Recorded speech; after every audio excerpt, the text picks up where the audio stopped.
Japan by River Cruise is made possible thanks to those who donate to the show at japanbyrivercruise.com and due to the generosity of our corporate sponsors. This show is probably going to be brought to you by Elon Musk. We're just waiting on some SEC due diligence to wrap up and some money to get to where his mouth is. But once that's done though, expect this show to include 100% more free speech. And expect that delicious, wonderful free speech to be paid for, so that it accurately represents the value of brands like Tesla, SpaceX, Neuralink and Dogecoin.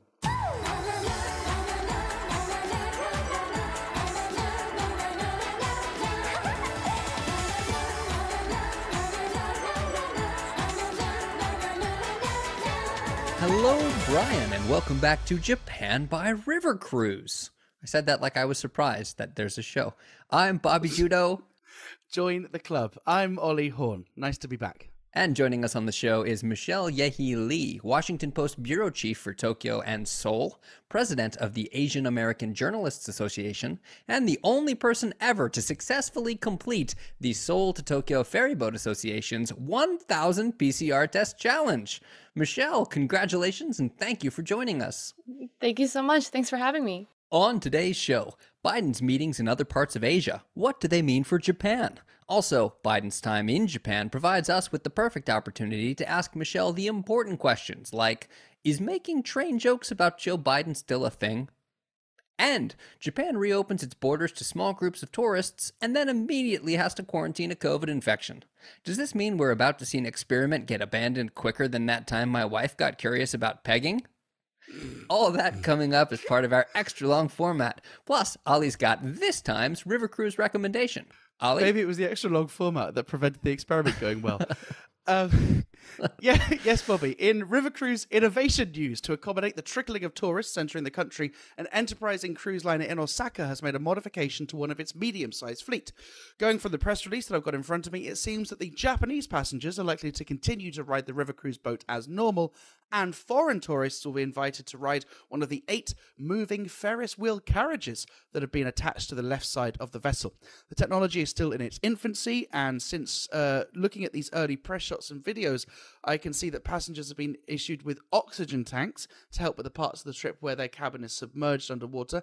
Additionally, I've learnt that the operator is looking to add a second Ferris wheel to the right side of the boat to meet capacity demand and also to help the ship stop turning in a circle. Also, in your River Cruise industry news, there's a fun new way to enjoy Kyoto's Kintsugi riverboats. That's a fleet of riverboats that were originally constructed in the 1580s and have been painstakingly repaired over the years using the Japanese art of kintsugi, which is filling in cracks and holes with gold. Kyoto River Tours LLC is now offering an all-inclusive package, including goggles, a snorkel, and a map of the numerous sites in Kyoto's rivers where these boats have sunk. More on these stories later, but first, because gold Bobby, is heavy. Let's detach the swan boat and go... It weighs a lot. Yeah, good gag, very heavy. Right, Bobby, just you and me. Let's leave Michelle here on the shore. You and I are going to sneak off into the little swan boat and have a little chat. Bobby, it's we're still on our releasing every month schedule, but this one we managed just by a whisker. Let's have a bit of a catch-up. How have you been these last 4 to 5 working weeks? Super busy. Super busy. We're getting ready to open up our barbecue shop. We've got the crowdfunding returns to be done. We're starting this week.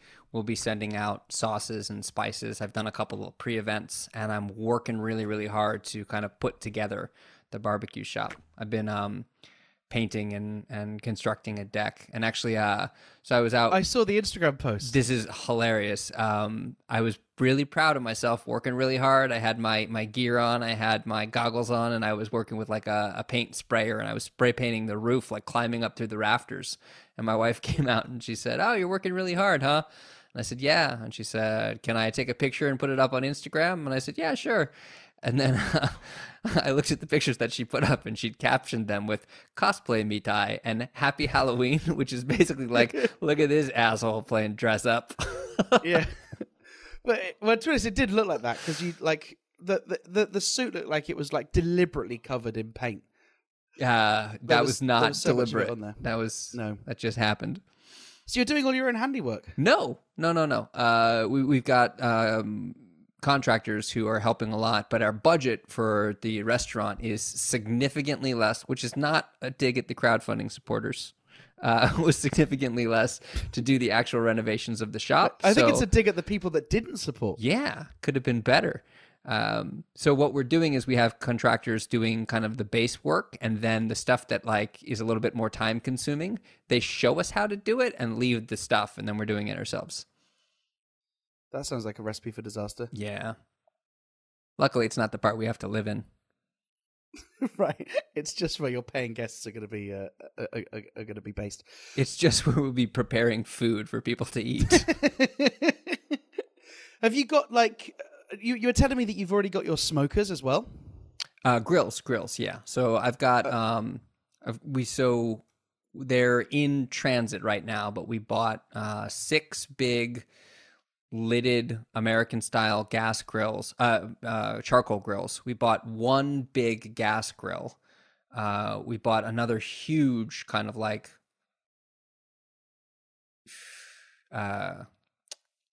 Monster truck.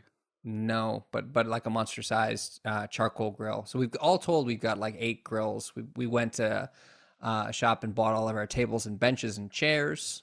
And so all of the stuff that we need is coming together. It's just we're kind of waiting for the final work on the actual building itself, and then we're gonna to start assembling. Nice. Must be real swell to spend all this money on a property that you own. I'm enjoying parts of it, and I'm trying to. I see what you're doing here, Ali, and I don't want to. I don't want to take the bait. But the thing that's interesting is that like you get this idea of having this perfect house, and you put all this work into a property and a house, and then as soon as you start living in it, you just immediately start ruining it. And like I keep coming back to this idea that this would be like the perfect family home if only my family didn't live in it. Right.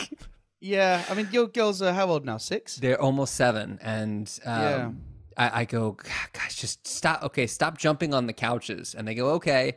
And then a couple of days later, it's like, guys, please stop jumping on the couches. And they're like, okay. And then it's gotten to the point where I'm like, okay, just stop jumping on this one couch because it doesn't have a rug under it. So just jump on that one. This will be the not jumping couch, and even that just doesn't work. You're gonna miss it when they stop jumping on the couches, though. I am. Yeah. Anyway, what I did just briefly allude, because last episode I did say, "Oh, Ollie's about to buy a house." Didn't happen. Lost all my money. Next, we it's absolutely rotten. If I didn't already have disdain for the property owning class, now I'm definitely not part of it. I hate them even more. I think it's also maybe more anti-royalist for some reason. I'm not sure why. The other thing which you said that we might want to talk about is you've had a coming of age moment in getting your own big property to live off the fat of the land with your family. Yep. But also one of your daughters had a coming of age moment too. Oh yeah. So they're almost 7. They've started school, and so starting school they get exposed to all kinds of new friends and all kinds of new experiences. But Louie's been watching Ever After High, which is kind of like a fantasy cartoon show that deals with a lot of like relationships between fairy tale characters, and she's very curious about relationships. And she's had her own preschool boyfriend for a while now, but recently she told me she had a crush on a 5th grader. She said, "There's this 5th grader who's really funny, and I have a crush on him." And then What's immediately, a 5th grader? How old compared to her? Oh, so she's a 1st grader, so 4 years older. Oh, she's dating up then. Yeah. And real socialite. Immediately after she said she had a crush on him, she got really embarrassed that she'd told me, and she said, "No, I don't." And I said, "No, you just said you had a crush on him." And she thought about it for a second, and she got a real clever look on her face, like she'd solved a problem, and she went, "No, I said I have a brush on him." Like that explained it. Like, oh, okay, yeah. To be honest, with jokes like that, she wouldn't even be bottom quartile at a given open mic. When you say at a given open mic, are you thinking of a specific one? I am, but I'm not going to articulate it on the show. In unrelated news, I am doing comedy, but I'm doing it well. You've just come through the Brighton Fringe, and just it on the looked like Brighton Fringe. You've done fantastic. It's so. Do you know what? It's so nice to do it again. Yeah. I mean, for regular listeners to the show, you know that I've kind of been off the horse for a couple of months, and You could almost and say I've that been, this particular experience really served to brighten up your life. thank you. I understand what you did there, and Because I'm trying to think of a pun gold is related to heavy. Fringe. Yes, because gold is heavy. But I imagine a gold boat would float. A solid Anyway. gold. Well, I mean, gold plated. Well, People yeah. must have made gold plated boats. It's a good joke. Yes, it was. I had one night, so I was doing a work in progress show, like writing brand new material, and I always try and do it as casually as I can. Like I don't advertise it that much. I only really get an audience there by people that already know me, and there aren't that many of them. Or I go and do spots at other shows, like a 10-minute spot or a 15-minute spot. People see me and then they go, "Oh, I want to see more of him," and then I'll invite them to this work in progress. It's like in America what you'd call a living room show, I think, where like you literally invite people around to a living room, like 20, 30 people. So I did 5 shows, each with about 20 or 30 people, Mm-hmm. and it's better to do that over 5 shows than all of those people in one show, because I get 5 attempts at the jokes and working out what I want to talk about. And it was really nice. It was really nice to do. It was nice that people were out again. But I also I forgot quite how, like, what insane lows there are as well as humongous highs. Oh, it's ups So, and like, downs are crazy. And of course, at a festival, it's like they all happen in the same day. So I can go from having one of the best sets of my career and having like industry people go, "Oh my God, you're on such better form than you were 3 or 4 years ago. Are you doing well?" To then going and doing my solo show to a bunch of people that are not quite sure if it's going to be good. And then, like, for example, I had 2 people walk out because they weren't. I don't know whether they weren't enjoying it or they just had somewhere to be, or perhaps they didn't really understand it because it was clear that English wasn't their first language. But the point was, they kind of about 30 minutes in raised their hand and was like, "Oh, don't worry, I'm just going to the toilet." And I was like, "Okay, fine." And then their partner went with them, and I was like, "Well, you both don't need the toilet, do you?" And then of course they scarpered, right? And it's like, I just got to deal with that, right? Like that's totally on them. I need to stop seeing myself as like the main character in my movie and then being a bit part. I was a bit part in their movie and it wasn't working out for them, whatever. But then I also had to deal with the fact that they left saying they were going to go to the toilet, and they obviously weren't. And then they left their scarf, which obviously made a delicious moment for them outside, where they were like, "Oh God, we've got to go back in." Like, how much was that scarf? Is it worth it? Is it worth the embarrassment? And then, sheepishly creeping back in and going, "Oh, sorry, I forgot my scarf." And then all the other audience members wondering what it was I've said that was so objectionable that made them leave, and wondering, maybe we should be leaving. Maybe we should be leaving too.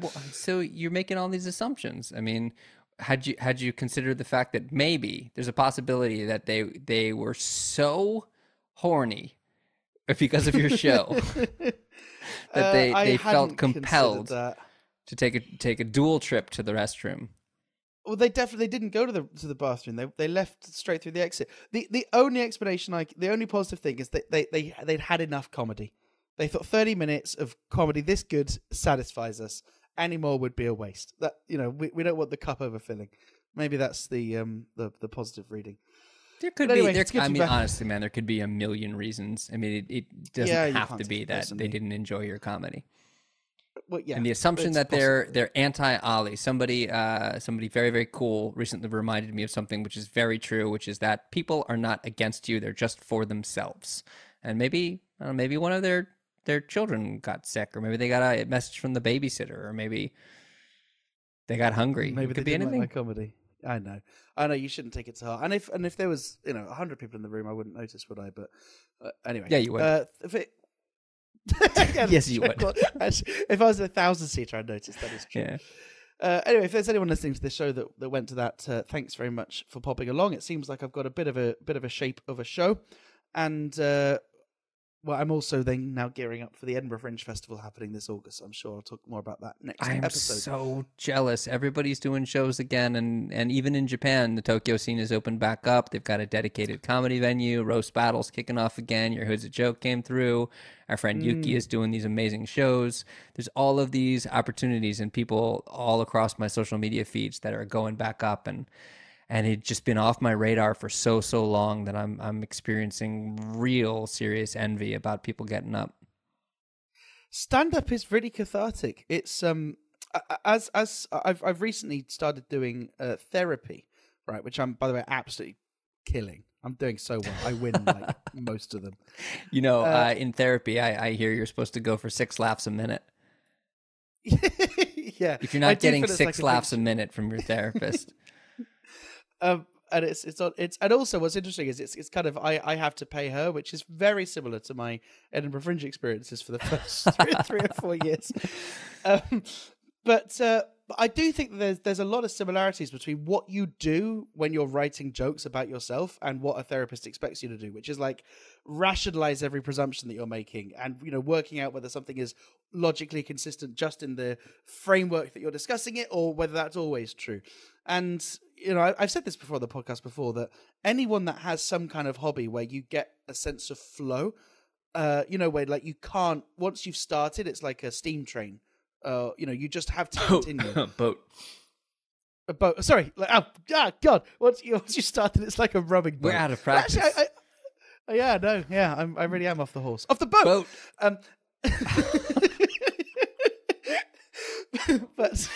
But I really do think that stand-up sets are like that. That, you know, once you start, you're just not allowed to worry about anything else. Yeah, it's that actually, momentum. I think a good podcast recording similar. Actually, you know, that when we really get in a really good conversation with a guest, we, you know, even if we get a notification on our phone, we're not looking, we're just thinking and enjoying it.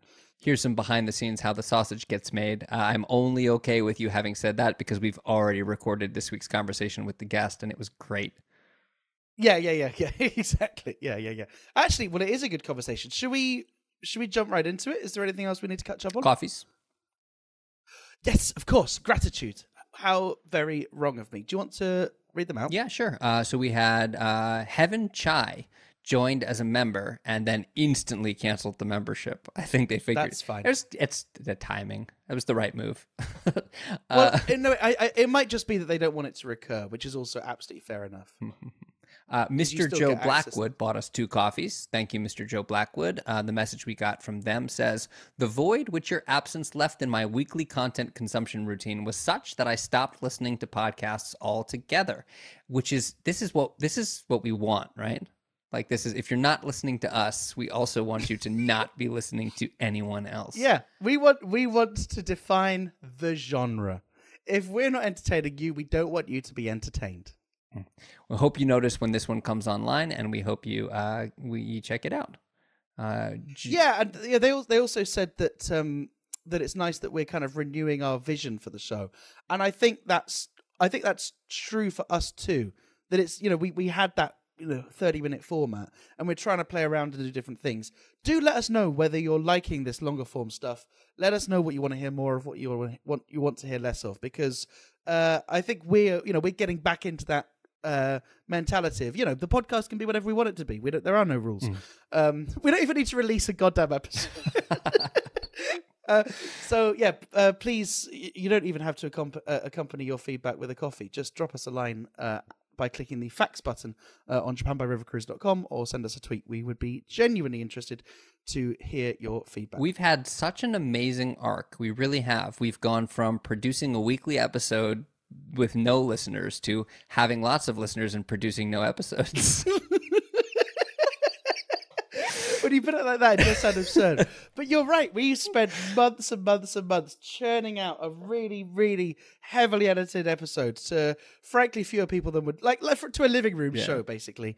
To amassing an audience and now not knowing what to do with it. Well, look, I think our audience are kind and sensitive people. Super, yeah. And we've got to say thank you to Hillbilly Ben Steiner, who bought us 10 coffees, and he said, "Hi, buoys, looking forward to your triumphant return and or numerous promises of said return that'll happen any day now. Cheers from Ben in Tokyo." And this is great too, because like I love that guilt trip with money attached. Yeah, that's how we like to get it. This is what the church should do with Jesus. Maybe he'd finally come back. Right, with that, Bobby, shall we moor our swan boat? We've still not really worked out the logic of this, but I think what we're doing is we're mooring our swan boat, getting onto a different boat, which has room for another guest, and inviting them... Sitting down at the captain's table.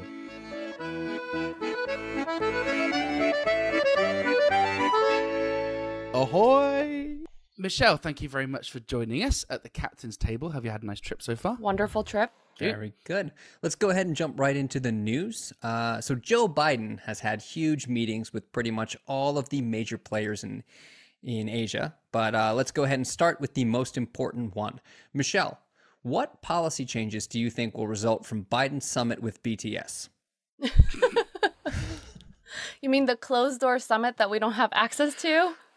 What's on those minutes? It's Why aren't we outrageous. allowed to know? We need to know. The public needs to know. Do you think there's a chance that he actually just thought he was meeting with the South Korean army? Possibly. These politicians sort of know how to dance.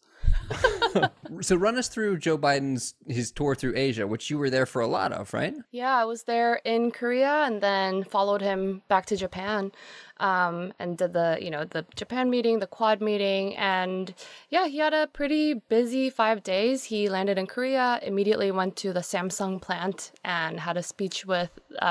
He delivered a speech, and then the South Korean president Yoon did as well.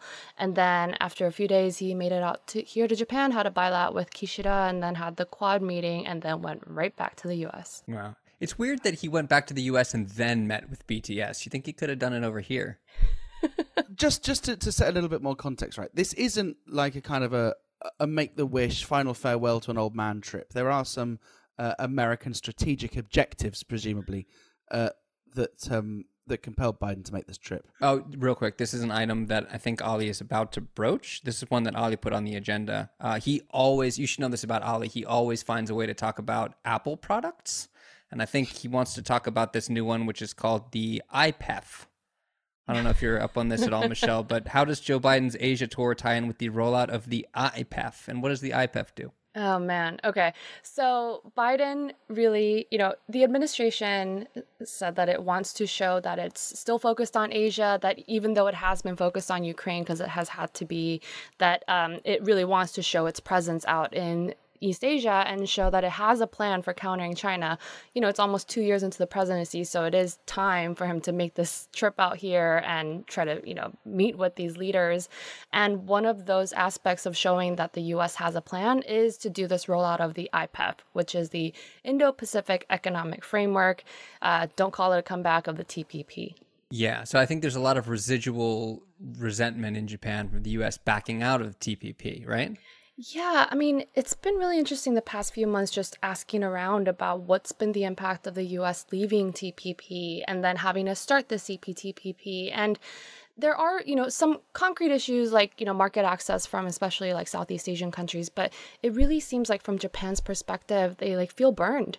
They feel like they're the one U.S. ally that stayed in this whole TPP realm, keeping it together, dealing with China trying to exceed and, the accession of China and Taiwan and Great Britain into the CPTPP, and they feel like they're the U.S. friend trying to hold it together. And there is quite a bit of frustration that I've picked up throughout the past several months out here. I feel like I'm having a stroke listening to all these abbreviations.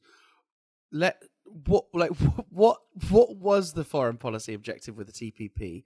How is it now different with this new acronym? And did Biden's trip serve that purpose? So those are really big question marks still. I guess, well, not so much the first one, which is a foreign policy objective of TPP, right? They wanted to strike this trade deal, free trade agreement with several countries so that these countries can gain market access more easily to the U.S., do trade on a more, affordable, lower barrier basis, and form this whole network of countries that would essentially kind of counter China. And China has its own free trade agreement. And then, of course, under Trump, the U.S. pulled out. The whole incentive that the U.S. used to get some of these more reluctant countries to join, especially in the face of China, was to say, look, you're going to be able to do more trade with the U.S. now and come join us. And then after that, Trump pulled out. So there was this vacuum created afterward.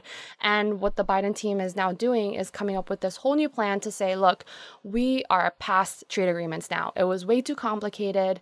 Domestically, it's not working for us. This commitment to a trade agreement is not the way we want to go. We want to have it more like loosey-goosey, a little more informal, but kind of working on certain principles like decarbonization or more, better trade. And semiconductors and supply chain management. So it's all these buzzwords, but it was really an introduction of their proposal. There is not much meat to it at the moment. And the way the Biden administration is saying is that they want to work on this together with the partner countries. But of course, the partner countries are asking, well, you're not giving us market access like you did for TPP. Why should we join you this time again? So there's quite a bit of skepticism out here. And it really remains to be seen whether the Biden administration successfully made this comeback to show that they are committed. Well, hopefully they can get something put together just in time for the 2024 Trump administration. But I mean, one of the things that the administration just officials made the best face. Well, one of the things the administration officials did say was that they want this to be, not so much tied to the political party of the White House, and that they're theoretically trying to protect from the parties flipping. But I heard someone describe it as like the non-alcoholic beer of trade deals, where like if you don't want the baggage of having a hangover and dealing with the complexities of actually getting drunk and dealing with consequences, then you can have this non-alcoholic beer, which is the IPEF. So I've been calling it like the O'Douls of trade agreements. That's the most favorable way I've ever heard anybody present non-alcoholic beer. But we've discussed this on the show before, right? That trade agreements are often not about trade. They're just like a vehicle for foreign policy or for like some kind of international leverage. And, the concessions that you make for trade are normally secondary to, here are the countries that we want to be friends with. Here are the countries that we want to try and put some control on. Here's the political blocks we want to form.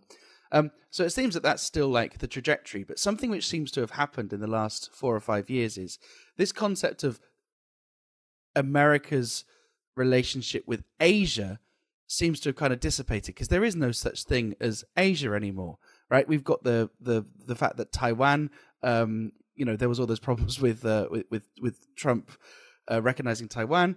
You've obviously now got China, which has radically changed its foreign policy in the last 4 or 5 years.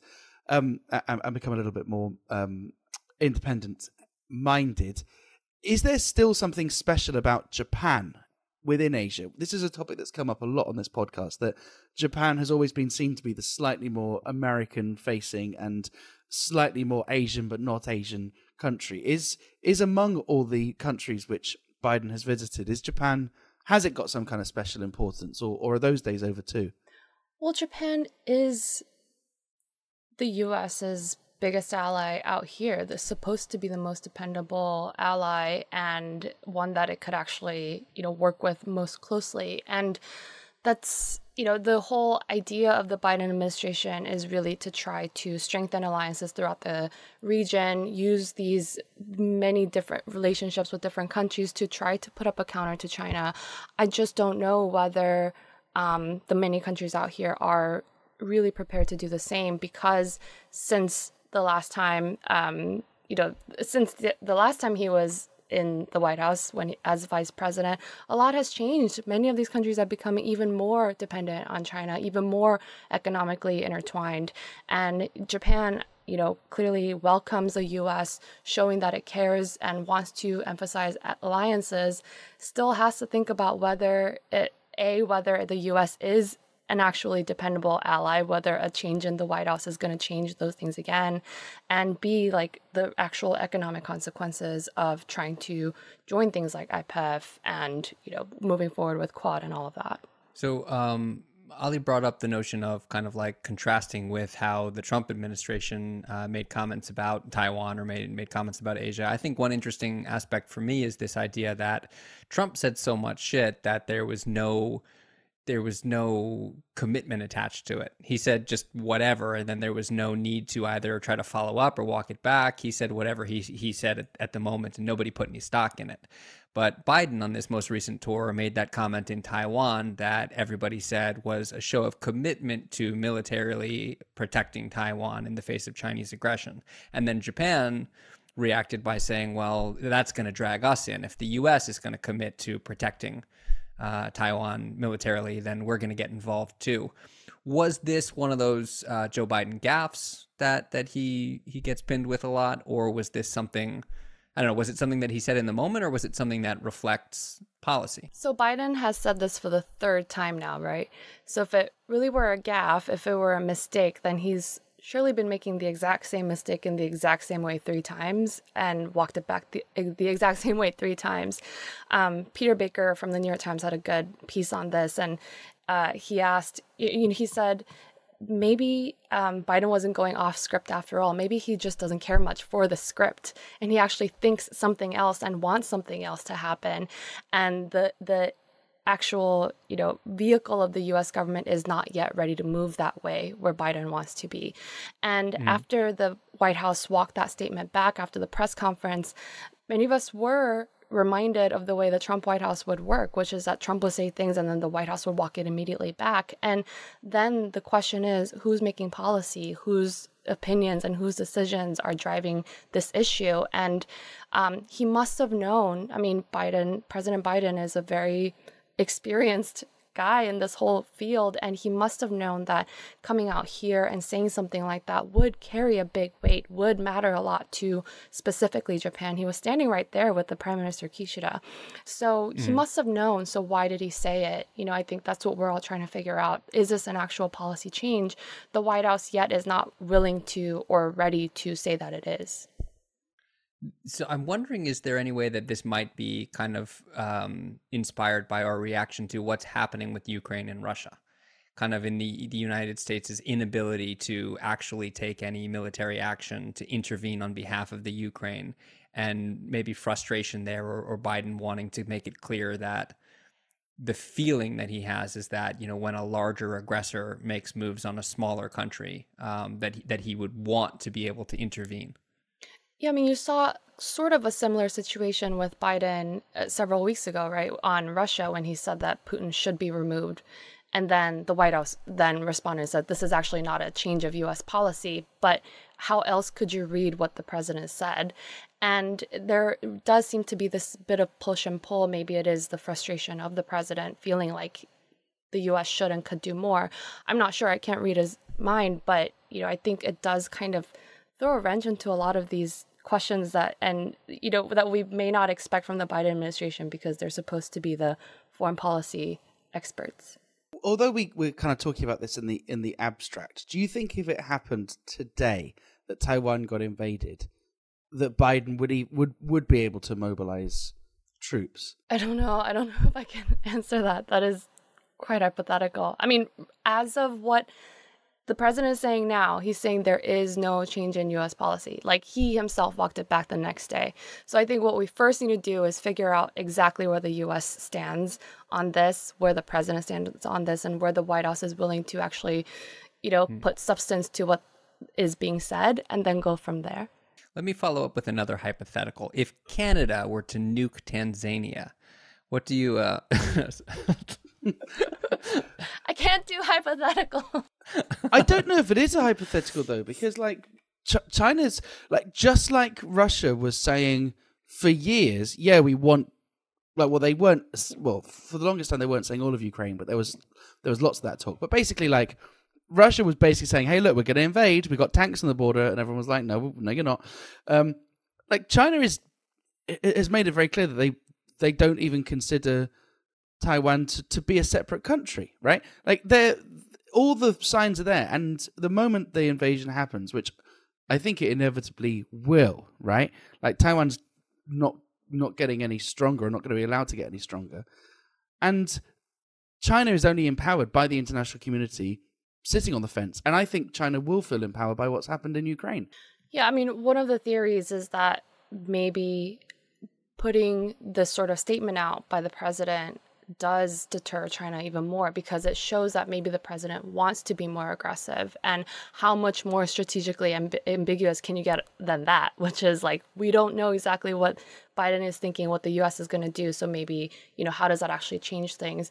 I don't know. Obviously, we'll just have to see. I think what really needs to be done is for some sort of clarity to come out of the White House on whether there is a shift in Taiwan policy, but I don't see that happening anytime soon either. To bring it back to Japan, what's your read on how Japan is feeling right now about the state of the U.S.-Japan relationship? I think there's a lot of cautious optimism. I run into a lot of fears still about whether the White House is going to flip again and there's going to be a return of Trump or Trumpism or some sort of Trump 2.0. I get that a lot. I've been getting it since I came out here from both Korea and Japan, actually. I think that fear is real, and what that actually means for this period of what seems to be rebuilding of relationships with Biden, whether that's going to last. And I think that's a reasonable anxiety among allies, and just not knowing exactly how the 2024 election is going to go. It now looks like 2022 midterms are going to be pretty tough on the Democrats, so naturally I think there's a lot of that sort of worry. And as with the IPEF, as with this sort of vacuum that was left after the Trump administration on economic policies, economic security policies, there is a big question as to what the U.S. actually cares about and wants to do, and what its vision is when it comes to working with countries out here in the region on economic security issues. Because it's huge if you actually are talking about supply chain strengthening, supply chain alternatives to China, then you have to be working in a cohesive way with Japan and Korea and other countries, even in Southeast Asia. But there's not really that sense. I think IPEF was supposed to signal a comeback and a commitment.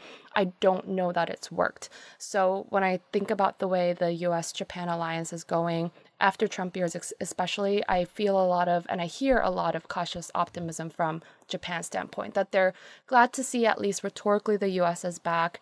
It almost looks like the US that they used to know, but they don't know if this US is going to stick. So it's like Biden's writing checks that potentially he can't cash. Might bounce. Yeah. I remember a lot of optimism when Trump came into power in Japan, though.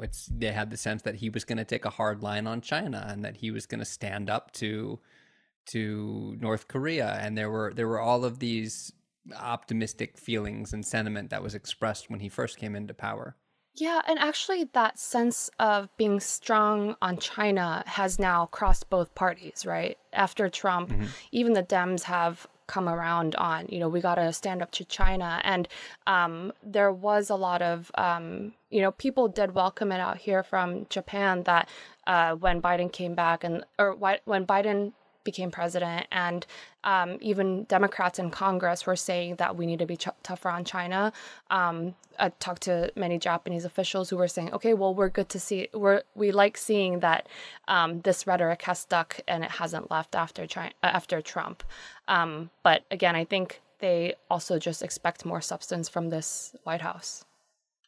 Okay, let's look at, so we've had a chat about China. I guess the other baddie is North Korea. Did anything change during this trip? Well, I think we saw the US and South Korea really show that it is going to be just not going to have it anymore with North Korea and put the ball in their court. I mean, you saw from the joint statement, they talked about resuming joint military drills between the US and South Korea, and even possibly expand military drills in some way, which is exactly what North Korea doesn't want to hear. It talked about cyber crimes by North Korea, which was actually new. They hadn't talked about that publicly in a joint statement before. And you can see that they are just hardening their stance toward North Korea, which is sort of what we expected anyway. But other than that, I don't think there's much of a daylight between what the Obama administration did and where the Biden administration seems to be heading. A lot of experts I talked to said that their joint statement and the approach now with South Korea seems to be like strategic patience 2.0, a return of Obama times, where you don't try to escalate tensions purposefully, but you also don't try to make massive gains on diplomacy purposefully either. Because that is definitely a difference to the Trump policy, right? Because Trump wanted to stop all of those military exercises. He famously went and shook hands with North Korean officials in North Korea.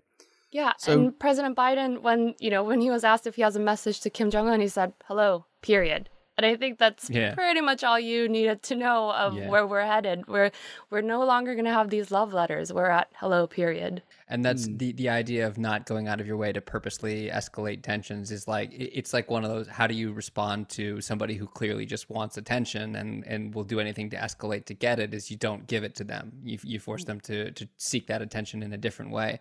And North Korea goes way out of their way to purposely escalate tensions whenever they can.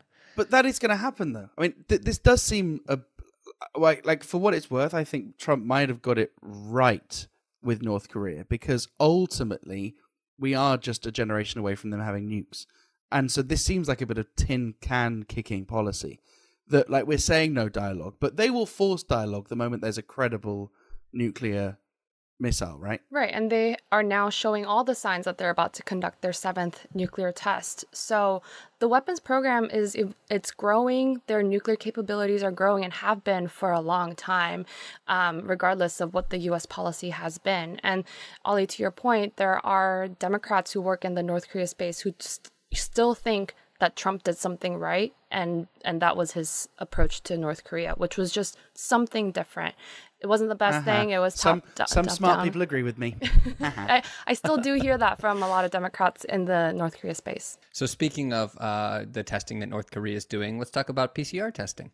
How's North Korea? What do we know about the COVID situation in North Korea? Well, they don't have PCR testing. A lot of PCR testing, it seems. So I was just desperately trying to make a clever sounding segue, Michelle. Let me have this.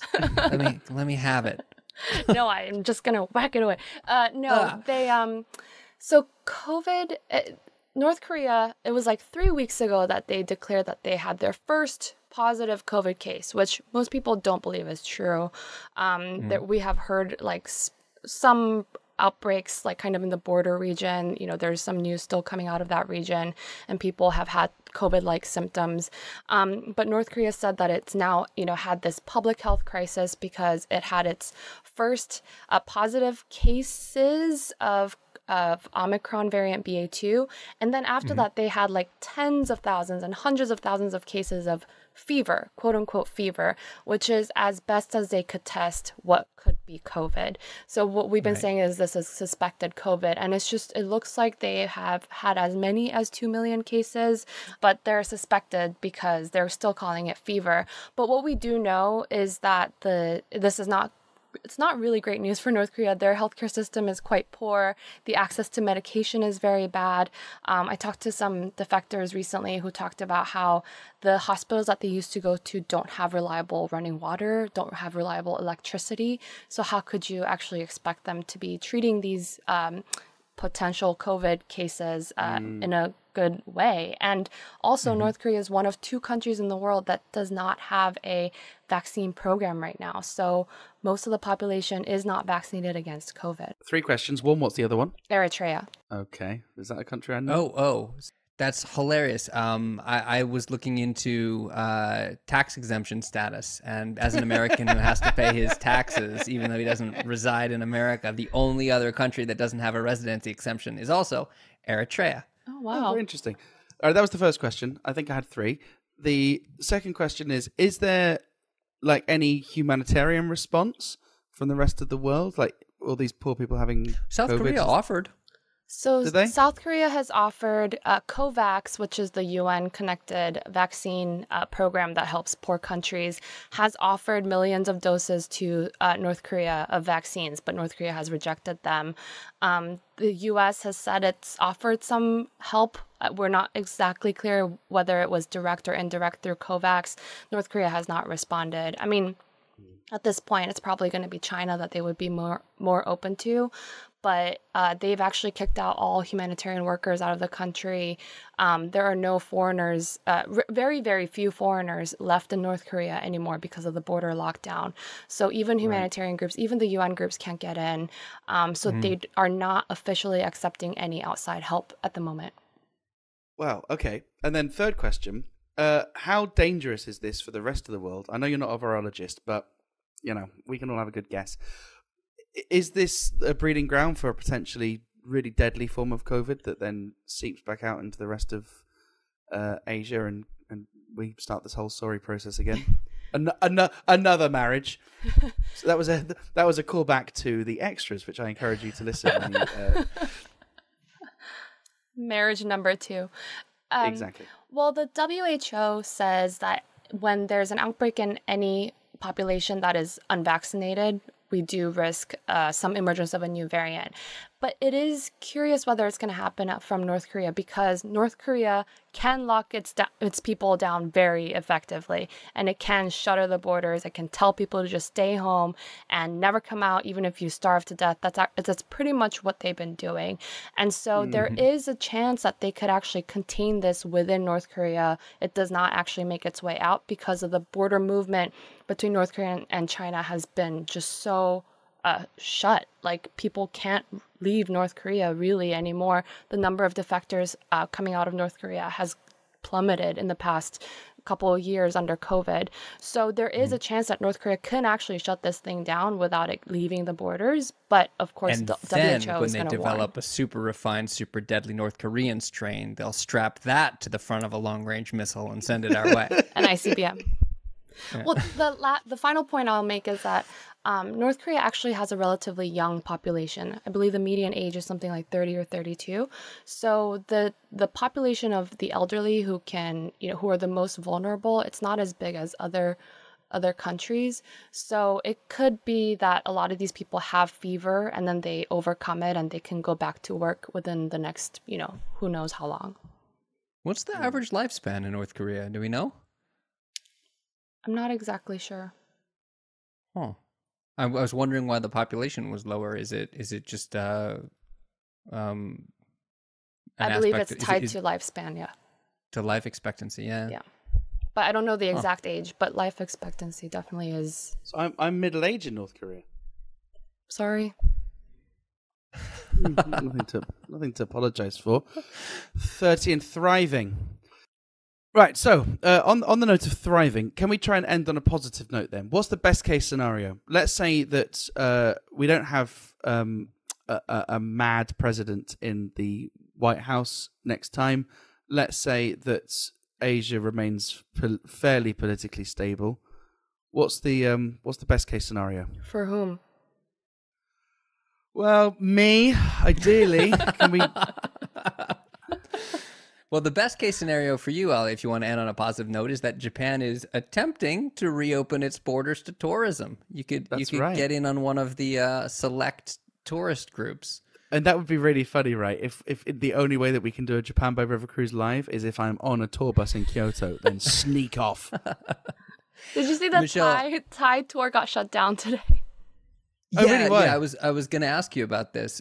So when we started planning the show, we thought we were going to be able to talk about tour groups being allowed back in. But then just today, which tour was shut down because of a COVID outbreak? The one from Thailand. There was one person who was feeling feverish and then tested positive, and then was 3 more people were exposed because they're traveling in a pack. Any word about how this is going to affect the program? Well, so far, I mean, they shut down that specific tour for now, but not for the other countries. I mean, as of today, they said this is not going to affect the group tours resuming in June, so we'll see. But presumably that person got COVID while in Japan, though, because they would have been tested before they got in, no? You would think so, because they would have needed to test negative before and after getting here. Okay, I'm going to try one more time. What is the best case scenario? Like, how can America leverage the power that it still wields to drive stability in the region and prosperity? I think best case scenario would come about only if the U.S. actually prioritizes its presence in this region. It could be saying all the things that it wants. It could be introducing all sorts of new acronyms, but everyone is going to want substance. And especially for an administration that has said that it cares about issues out here, that has said it wants to compete with China, it's time for the U.S. to actually put meat to the bone. And I think the best case scenario will come if there is true commitment to Asia issues from the U.S. side. And I think both sides know that. And meat to the bone is famously how the Koreans make their ribs. So maybe that gives an insight as to... is that... No, that's not a good out. That was quite the reach. Michelle, you're gonna take me to task for my PCR testing, and you're gonna let Ollie walk away with that one. But my face said all it needed to.